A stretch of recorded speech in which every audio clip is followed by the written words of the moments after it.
When we're talking about a dental implant procedure, we're thinking about this globally from a dentist standpoint. So the number one thing is the patient a candidate for a dental implant? And it starts with the health circumstances surrounding the patient, the bone condition, even the gum tissue condition, whether or not there's an existence of a infection there from a previous tooth, whether or not the tooth is actually there and we need to fill in that bone. So making decisions about dental implants really starts from what does the patient look like? What's that, sometimes call it the composite image of the patient? What's everything surrounding that patient themselves? Is it a good decision to go with a dental implant, or is there an alternative outside of the field of dental implants? Then we're talking about what parts and pieces and components should be used to create this tooth for the patient, because the patient is concerned about the tooth, right? What is my tooth going to look like? So from a dentist standpoint, there's a lot that goes into that.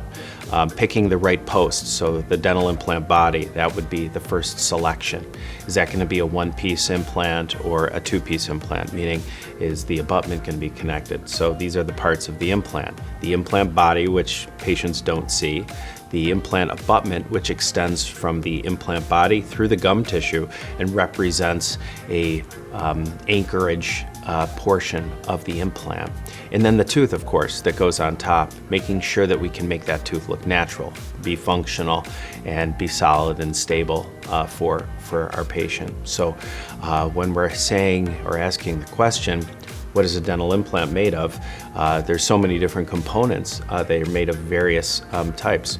Usually some sort of titanium. Sometimes titanium's anodized. It can give it a gold or even really a rainbow of colors, believe it or not. And so that's used for identification for dentists, really. We can anodize surfaces, colorize them. Also, it can make it look more natural. So titanium is more of a grayish or silver look to it. And if we want something that has a little bit more warmth to it, we can anodize titanium in more of like a white or a yellowish color. And that yellow really brings warmth to the materials that we place on top of that.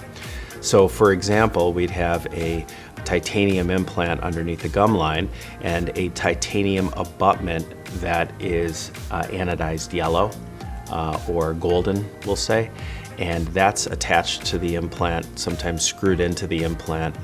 And then on top of that piece is the beautiful porcelain crown. When we're talking about what materials are available for a abutment, we've got this anodized titanium, we've got non-anodized titanium, we've got some type of zirconium or a ceramic abutment piece that can be used, again, allowing us to have a more tooth-like coloration. Positives and negatives for choosing those various attachments, those abutments. And then we have the crown, the tooth on top.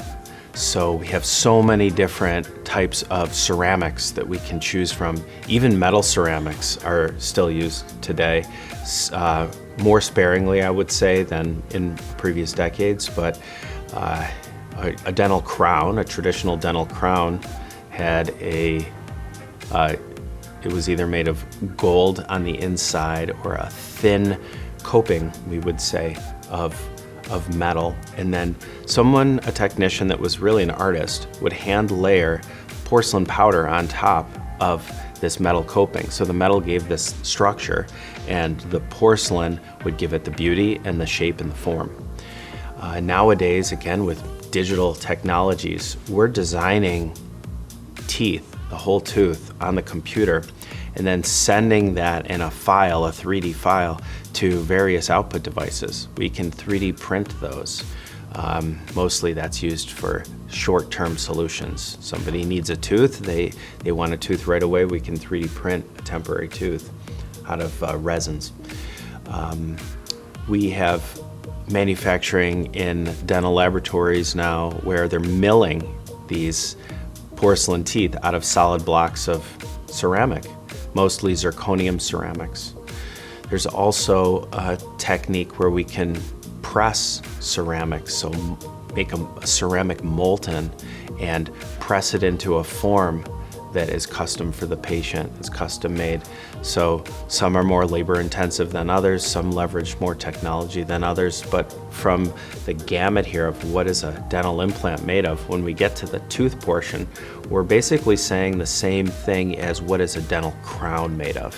So dental implant crowns and dental crowns can be made of virtually the same materials. And it's up to the dentist and the patient, really mostly the dentist, to select the materials that will achieve the results that the patient is looking for, that the dentist believes will be a good long-term fix for the patient.